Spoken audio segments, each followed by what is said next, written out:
Hi friends! Thanks for tuning in. If you like this video, please give it a like, comment below, and take a moment to subscribe to our channel. Welcome to Surfside Beach in Brazoria County, Texas, on the Gulf of Mexico.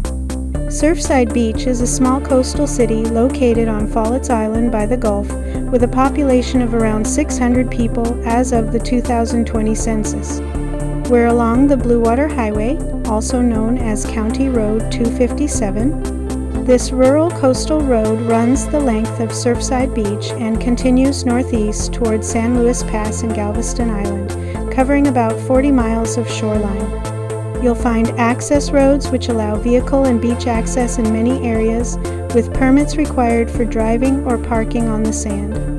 The Bluewater Highway also features a nature trail that runs from the main entrance at Highway 332 and Bluewater out to the edge of town, usable for walking, biking, or golf carts.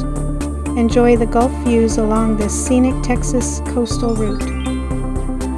Thank you for joining us on this drive along the Bluewater Highway in Surfside Beach, Texas.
Thank you very much.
Thanks for watching!